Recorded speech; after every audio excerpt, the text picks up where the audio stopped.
Selamat sore anak-anak, puji Tuhan. Sore hari ini kembali kita dapat beribadah bersama-sama. Ayo anak-anak bangkit berdiri, kita mulai ibadah sore hari ini. Kita pujikan pujian Selamat Sore Bapa.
Berdoa, sikap doa yang baik, tutup matanya, lipat tangan, tundukkan kepala, anak-anak tirukan tante berdoa. Tuhan Yesus, terima kasih buat kesempatan yang sudah Tuhan berikan kepada kami semua. Sehingga sore hari ini kembali kami dapat beribadah bersama-sama. Tuhan Yesus, pimpin ibadah kami dari awal, pertengahan, sampai akhir. Biarlah Roh Kudus yang berkuasa atas ibadah kami. Tuhan Yesus, urapi kami semua agar kami dapat beribadah dengan sungguh-sungguh. Tuhan, ada kuasa kegelapan, yaitu iblis, yang senantiasa, yang selalu mengganggu ibadah kami. Oleh sebab itu, kami bersatu hati untuk mengusirnya, memanggil namamu. Di dalam nama Tuhan Yesus Kristus, pergi darah Kristus yang berkuasa. Terima kasih Tuhan, terima kasih. Haleluya, amin. Anak-anak tetap berdiri ya. Selanjutnya kita pujikan pujian yang pertama, yaitu di dalam dunia. Kita pakai gerakan ya.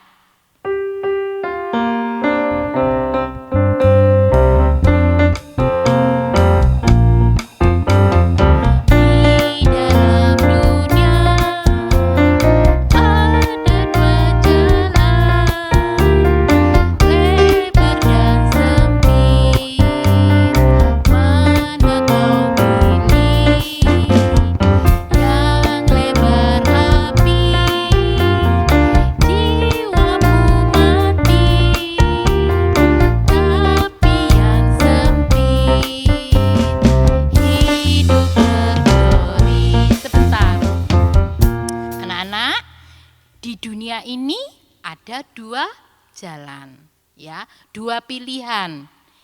Lebar, jalan yang lebar itu ada api neraka bertemu dengan iblis. Kalau jalan yang sempit itu ada damai sejahtera, sukacita bertemu dengan Tuhan Yesus. Anak-anak pilih yang mana? Benar, anak-anak pilih yang jalan yang sempit bertemu dengan Tuhan Yesus. Contohnya, waktu ibadah, anak-anak lebih memilih ibadah daripada anak-anak milih main game, bermain atau pergi ke mall itu ya. Anak-anak lebih memilih ibadah. Itu berarti anak-anak memilih jalan yang sempit. Ada sukacita, damai sejahtera ya, bertemu dengan Tuhan Yesus. Ayo kita pujikan lagi pujian ini di dalam dunia. Kita pakai gerakan ya.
Selanjutnya pujian yang kedua, kita pujikan pujian sayang-sayang disayang.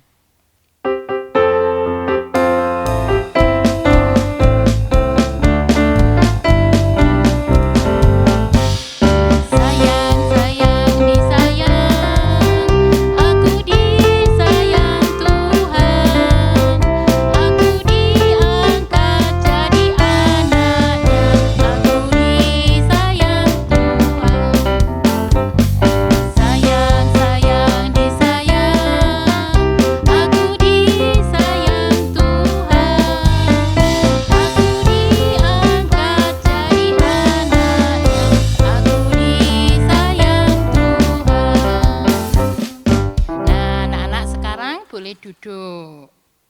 Anak-anak pingin enggak disayang Tuhan? Tante pingin disayang Tuhan. Anak-anak pasti pingin disayang Tuhan. Kalau anak-anak pingin disayang Tuhan, anak-anak harus jadi anak yang manis, anak yang nurut sama orang tua, sama guru-guru di sekolah, sama guru-guru di sekolah minggu. Terutama anak-anak harus nurut, harus taat sama Tuhan. Anak-anak mau ya? Nah, sekarang anak-anak nurut ya sama pengumuman atau nasihat yang akan Tante sampaikan ya sore hari ini. Dengar yang baik ya, duduk yang manis. Ibadah sekolah minggu onsite di gereja, di Surabaya, di Medan, di Malang, di Jakarta. Di Surabaya dan di Medan itu jamnya sama, jam 9:15 pagi. Di Malang jam 10 pagi. Di Jakarta jam 4 sore ya. Setiap kali beribadah, anak-anak berpakaian yang rapi dan sopan ya, rapi dan sopan. Meskipun anak-anak beribadah secara online di rumah, anak-anak juga tetap sama seperti anak-anak ibadah di gereja, sopan dan rapi. Bagi anak-anak yang sudah bisa membaca dan menulis, jangan lupa disiapkan Alkitab dan alat tulisnya. Lalu, ringkasan firman Tuhan, link YouTube, tugas, kegiatan sekolah minggu bisa anak-anak lihat di Google Classroom dengan kode KZYIYNP. Anak-anak pasti sudah hafal ya. Kemudian nasihat atau pengumuman yang terakhir, anak-anak yang ikut orang tua beribadah di gereja atau secara online hari Selasa, hari Kamis, hari Minggu, waktu ibadah raya, waktu sekolah minggu di gereja, kemudian secara online, anak-anak harus bersikap tidak boleh mengganggu ibadah. Tidak boleh rame, tidak boleh jalan-jalan, tidak boleh lari-lari, tidak boleh teriak-teriak, nangis kenceng, tidak boleh ya. Apapun tidak boleh mengganggu jalannya ibadah ya. Anak-anak ngerti mau melakukannya. Nah, anak-anak bolehnya apa?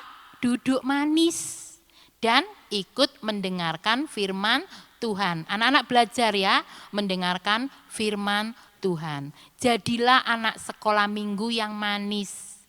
Jadilah anak sekolah minggu yang nurut, yang berkelakuan baik dan tertib. Jadilah anak sekolah minggu yang menjadi berkat bagi orang lain. Jangan menjadi anak yang membuat sandungan bagi orang lain ya. Anak-anak ngerti, nurut ya, dilakukan ya pengumuman dan nasihat ini. Nah, sekarang tiba saatnya anak-anak akan mendengarkan apa? Firman Tuhan ya. Anak-anak bangkit berdiri. Kita pujikan pujian Bapa terima kasih.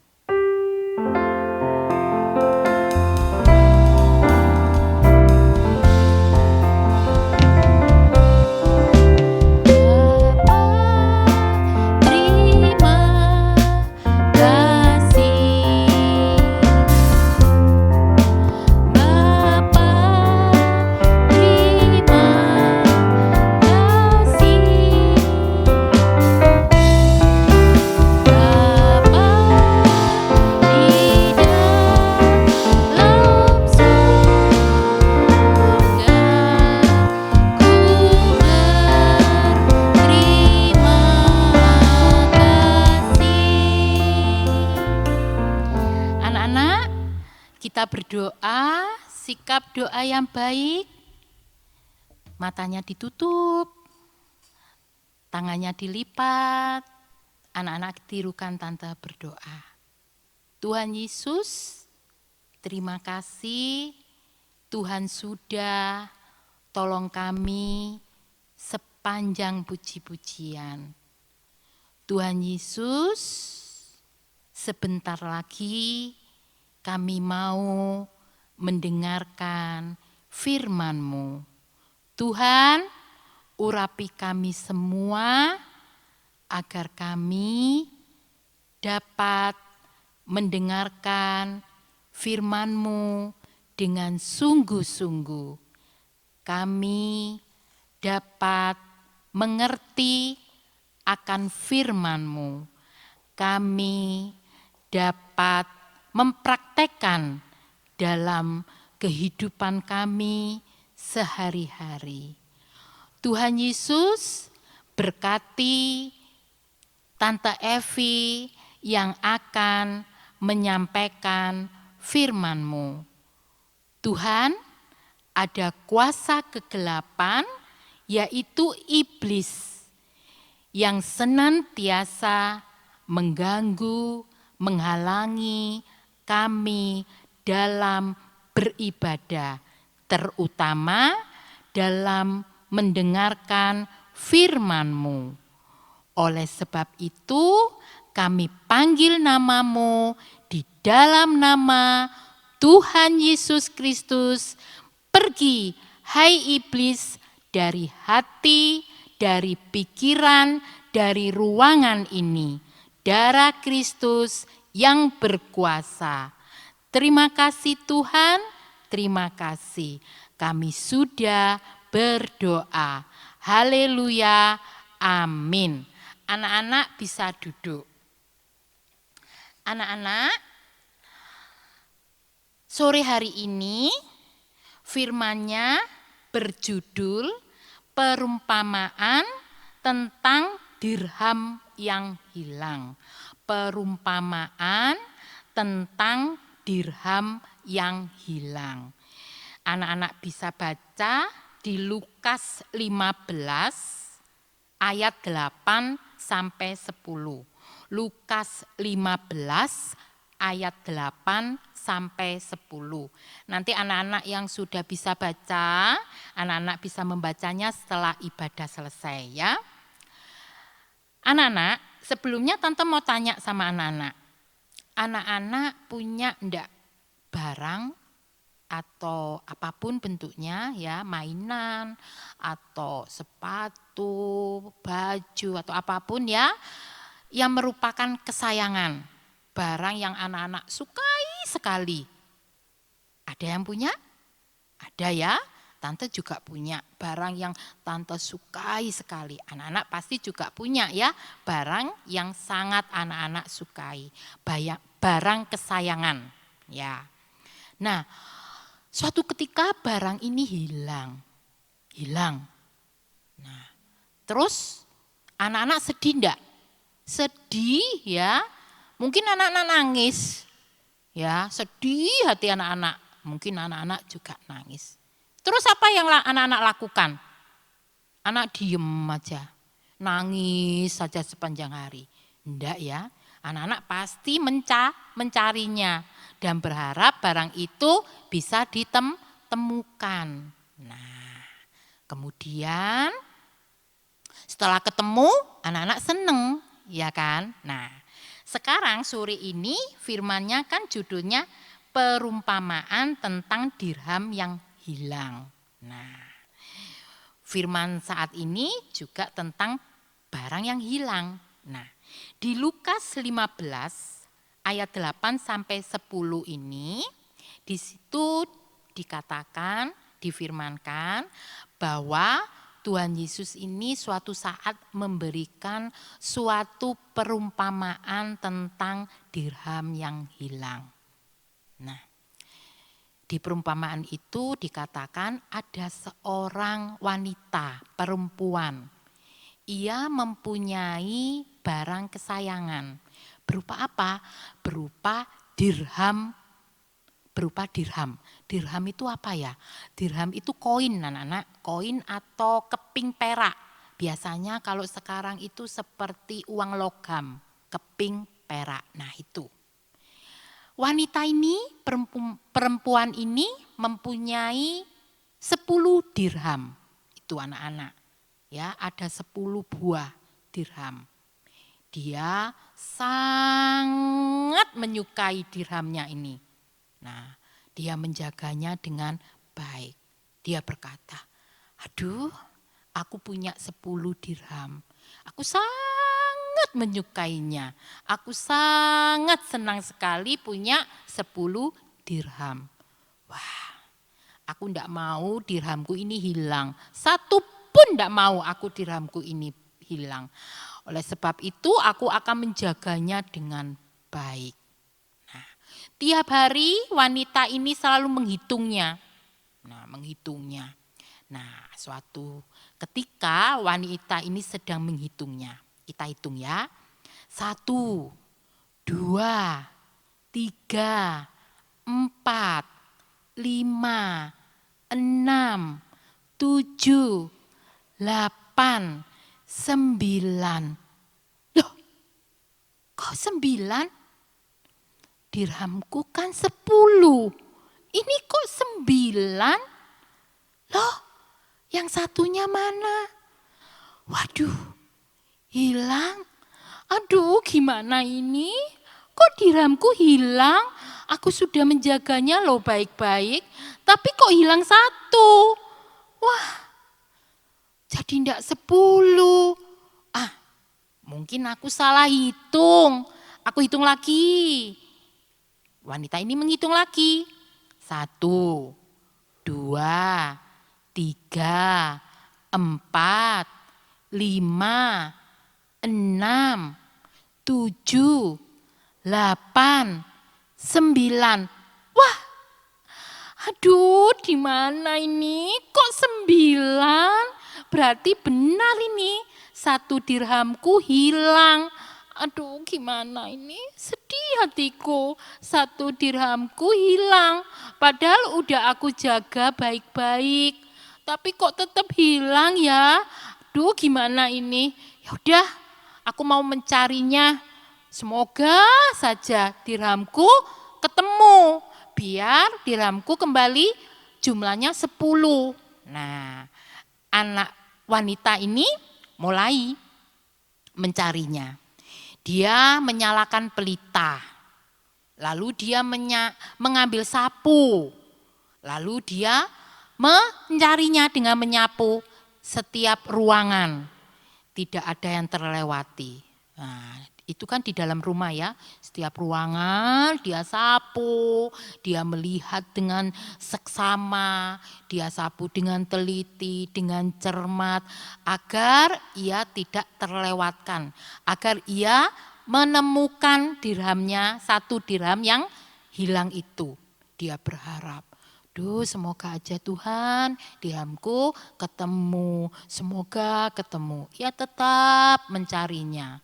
Sampai beberapa saat kemudian ia melihat sesuatu. Apa itu ya? Kok seperti dirhamku? Apa ya itu ya? Coba aku lihat. Dia mendekati. Nah, sampai di dekat ia berteriak, "Lah, ini dia, dirhamku yang hilang. 1 dirhamku yang hilang akhirnya ketemu. Puji Tuhan, Tuhan terima kasih. Ini dia dirhamku, sudah ketemu. Akhirnya dirhamku sudah genap 10 buah. Duh, seneng sekali hatiku. Akhirnya dirhamku yang hilang sudah ketemu." Anak-anak, wanita ini senang sekali. Yang tadinya hatinya sedih, ya, berubah jadi senang. 180 derajat dia berubah hatinya. Dari sedih langsung senang. Kenapa? Karena dirhamnya, 1 dirhamnya yang hilang itu sudah ditemukan. Dia senang sekali. Saking senangnya dia teriak-teriak, dia lompat-lompat, kemudian dia keluar rumah dan menemui teman-temannya, menemui sahabat-sahabatnya, menemui tetangga-tetangganya. Dia berkata, "Hei temanku, sahabatku, ibu-ibu, bapak, dirhamku yang hilang sudah ketemu. Akhirnya dirhamku yang hilang sudah ketemu. Mari kita bersuka cita, mari teman-teman, mari sahabat, kita bersuka cita karena dirhamku yang hilang sudah ketemu." Nah, hati anak ini yang tadinya sedih jadi bersuka cita. Ia ingin teman-temannya, ia ingin sahabat-sahabatnya juga ikut merasakan sukacita. Nah, sekarang anak-anak ya, kita sudah mendengarkan firman tentang perumpamaan dirham yang hilang. Sekarang pembahasannya, penjelasannya atau arti rohaninya. Ya, arti rohaninya. Dirham yang hilang, arti rohaninya adalah manusia yang berdosa. Manusia yang berdosa. Manusia yang terhilang, manusia yang tersesat. Dirham yang hilang itu arti rohaninya adalah manusia berdosa, yang terhilang, yang tersesat. Anak-anak, dosa itu membuat hubungan manusia dengan Tuhan itu terputus. Hubungan manusia dengan Tuhan terputus. Hal ini terjadi saat zamannya Adam dan Hawa. Adam dan Hawa, sebelum Adam dan Hawa itu jatuh dalam dosa, hubungan Adam dan Hawa dengan Tuhan itu baik sekali. Sehingga Tuhan pun menempatkan Adam dan Hawa itu di suatu taman Eden. Taman Eden itu adalah taman yang indah sekali anak-anak. Ya, di situ adanya adalah kebahagiaan, sukacita, damai sejahtera. Ya, tidak ada kesusahan, kesulitan, air mata, tidak ada. Yang ada hanyalah sukacita. Tetapi karena Adam dan Hawa ini jatuh dalam dosa, akhirnya Adam dan Hawa ini diusir dari Taman Eden, ya, ke bumi. Nah, berarti hubungan Adam dan Hawa bersama Tuhan itu terputus, terpisah.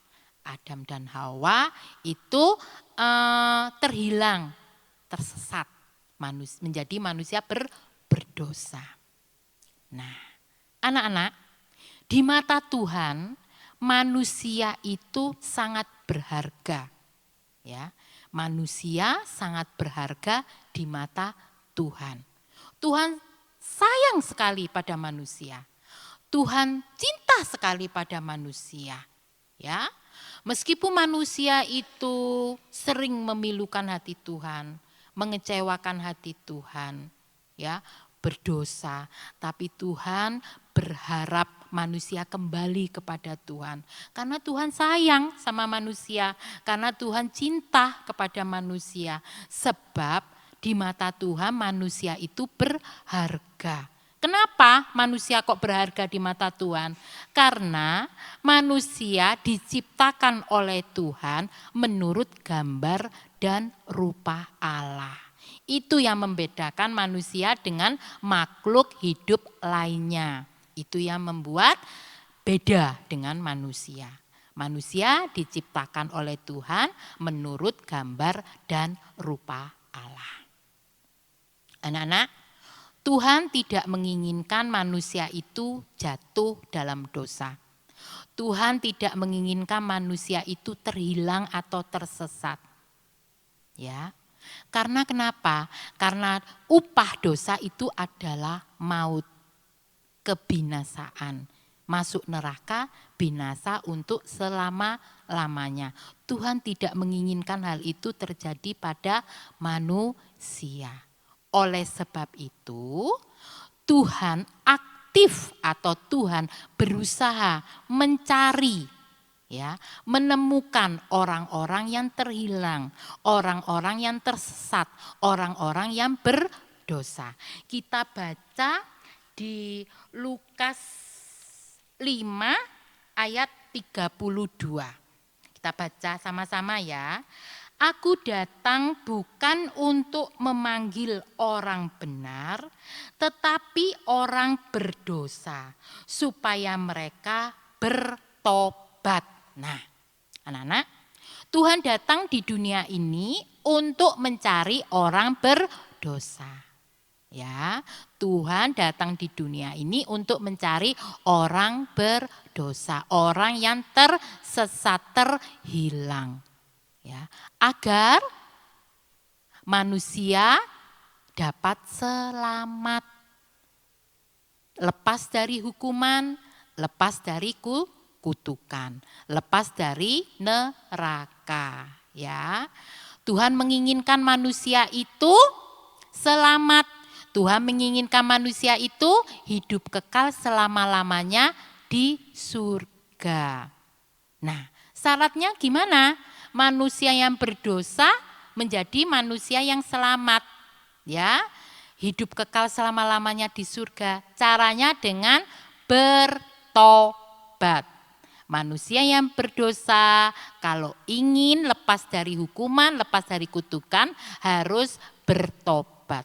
Bertobat itu adalah berhenti berbuat dosa, mati terhadap dosa, kembali kepada Tuhan. Prakteknya mengaku dosa kepada Tuhan, kepada sesama. Kalau diampuni, anak-anak tidak boleh mengulang dosa itu. Tidak boleh berbuat dosa lagi. Nah, kalau begitu anak-anak bisa selamat. Bisa masuk surga, hidup kekal selama-lamanya di surga. Ya, anak-anak ngerti Ngerti ya?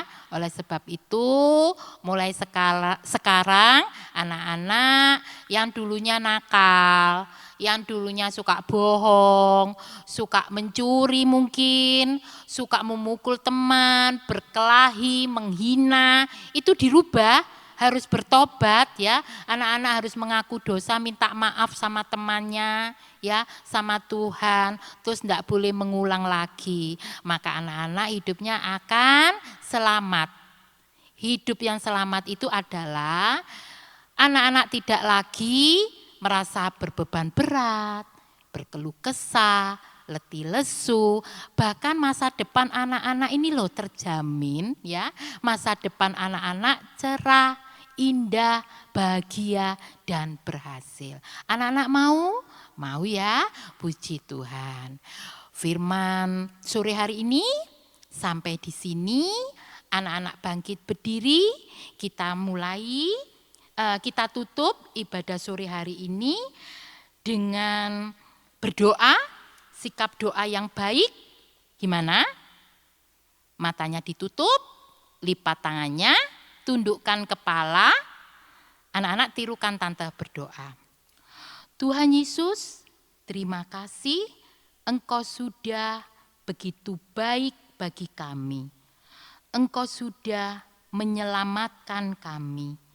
Berikan kami hati yang mau selalu melakukan yang terbaik bagi sesama. Terlebih untuk kemuliaan Tuhan. Bimbing kami Tuhan, tolong kami Tuhan. Tuhan Yesus, lindungi kami sepanjang minggu ini dan pertemukan kami minggu depan di ibadah sekolah minggu. Terima kasih Tuhan, terima kasih. Dalam nama Tuhan Yesus kami berdoa. Haleluya, haleluya, amin. Selamat sore anak-anak, Tuhan Yesus memberkati.